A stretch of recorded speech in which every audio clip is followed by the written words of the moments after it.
What's up, everybody? Peter X. Coffer here, and welcome to another episode of Classic Songs. And today we're doing "In the Air Tonight" by Phil Collins. Classic song, iconic. Everybody knows that drum roll. We'll get to that. But this song is labeled experimental pop, soft rock, and synth rock. This is the first single off of Phil Collins' debut solo album, Face Value, that came out in 1981. So, another interesting thing, this song only hit number 19 on the Billboard Top 100, which is interesting because VH1, when they did the 100 greatest songs of the 80s, this came in at 35. And the Rolling Stones 500 greatest songs of all time, the 2021 edition, In the Air Tonight is in at 291. So from 19 to one of the 500 greatest songs of all time. So, yeah, the song has staying power for a reason. It's a good song. So Phil Collins wrote this song following the 1980 divorce with his wife. He said he was angry and he felt despair and frustration. But he's said, over the years in interviews, he's not sure what the song is about. And we'll get into some of the mythology of the song, in a minute. But yeah, so Phil started off in the band Genesis. He was the drummer, and Peter Gabriel was the vocalist. And Genesis was considered progressive rock in the 70s. And Peter Gabriel was experimental and started wearing costumes and stuff and whatever. And for some of the band members, he got a little too weird. And then, Peter Gabriel left the band. And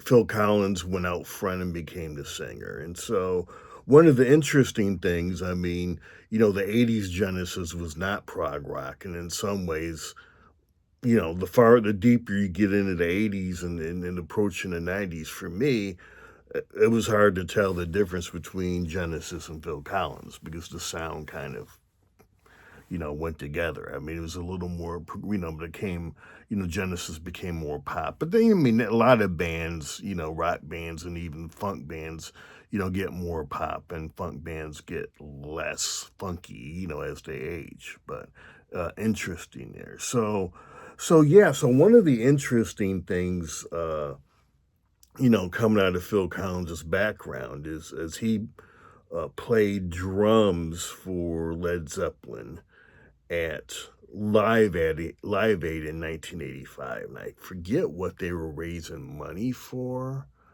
That could have been for I think it was for when they had the famine in Ethiopia, and We Are the World, I think, was connected with that. So Zeppelin plays Rock and Roll, Whole Lot of Love, and Stairway to Heaven, and they get two drummers, Phil Collins and Tony Thompson from Chic, which is weird because Chic's a funk band, and even Genesis is nothing like Led Zeppelin, and is nothing like, John Bonham, the drummer for Zeppelin who had passed, his playing style. So it's very weird. It didn't go well. Phil Collins didn't get a lot of time to practice. And to this day, Jimmy Page is pretty angry. But I'm just kind of like, dude, you're getting a funk drummer and Phil Collins. Nothing at all like either one of them. Their music's not like Led Zeppelin. Bonham was a power drummer and like Keith Moon. And I don't get it. But, that feud seems to simmer into this day.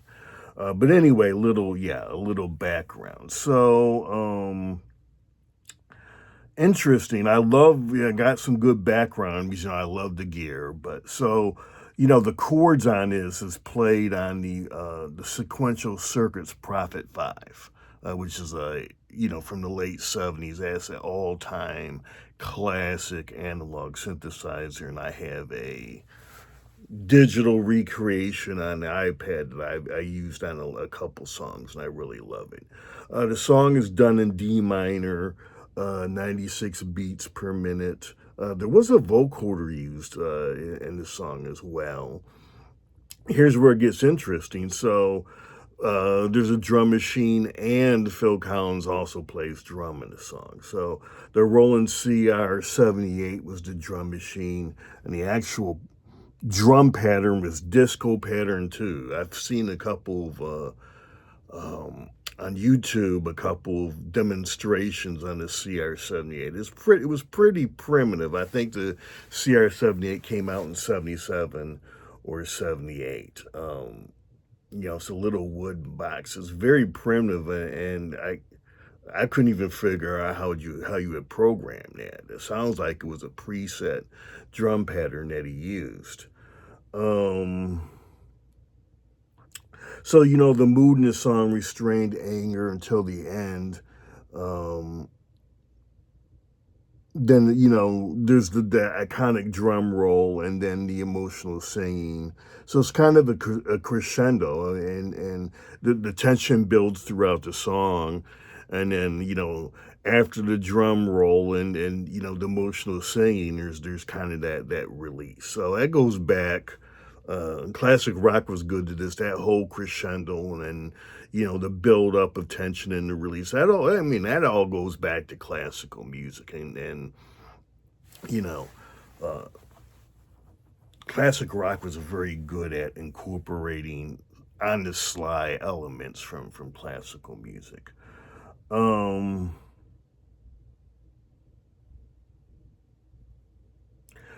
Now, yes, a drum machine was used, but that iconic fill was Phil playing the drums, and I went, I did the Zeppelin story to kind of emphasize the fact that Phil Collins was a very good drummer. Um, Despite the whole Led Zeppelin thing. I mean, that's to me that's more on Zeppelin because I don't know who they would have picked, but they could have, Phil Collins just didn't fit, and I don't know if Tony Thompson from Chic even played, but he doesn't fit either. So and Phil did it as a was going to do it as a favor. I don't know how close he was to the Zeppelin folks, beforehand, but he's like, hey, you want me to play? I'll do my best. Didn't work out anyway. But the urban legend from these songs, the lyrics are based on a drowning incident. Someone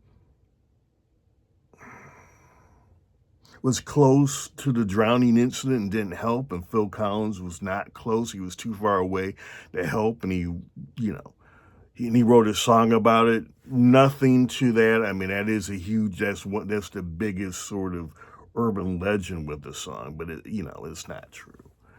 Um, So yeah. Now one of the things that makes this song pretty famous is its use on TV and the film. So the first time it was used in film famously was Risky Business. And this plays while Rebecca De Mornay and Tom Cruise have sex on the train, which is, a pretty iconic scene as far as love scenes go. Some people might put it, that scene, one of the 10 best. There's been a lot of them, but the in the air definitely fits that scene, and it works well. Um, the other, iconic use was in, the TV show in the 80s, Miami Vice. They use it in the very first episode.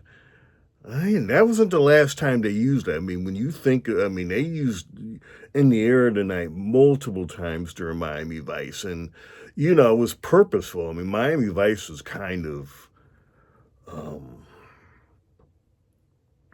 it rose up during MTV, and it was a cop show meets MTV, and so they used a lot of the hit songs from the day and in the air tonight on multiple occasions to set the mood and the final famous movie use of In the Air Tonight was the movie The Hangover. And of course, you have, Mike Tyson makes it. I haven't seen the movie, but I think everybody's seen the clip. And, the ultimate drum breakdown. And, Mike Tyson does the air drums and then, hits the guy. Something about a tiger. I can't remember if that was Mike Tyson's tiger. I seen, I don't think I've sat through the whole movie all at once, but I've seen bits and pieces at different times. I've probably seen the movie, but not in one sitting. But anyway, those are the iconic moments in the movie. So yeah. So anyway, man, this is an iconic song. You know, great drumming. With Phil Collins in the song. I mean, that's what he did. This was his coming out party as a solo artist. This is still probably his biggest song of his solo career. Uh, and definitely, uh, album-oriented rock from back in the day, and classic rock stations play it, still play it.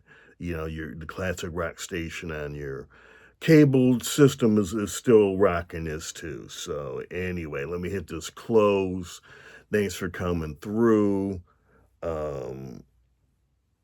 Hit the like button, subscribe to the channel. I have 6 albums of my own that are connected to my YouTube channel here. I'm also on all the streaming services. I recorded in the name Exodus, Xodus. My first album's called Book One. And I also write science fiction and fantasy and have 2 novels and novella on Amazon, and I write under the name Peter Exodus O'Coffer. So thank you again for coming through, and I will see you next episode.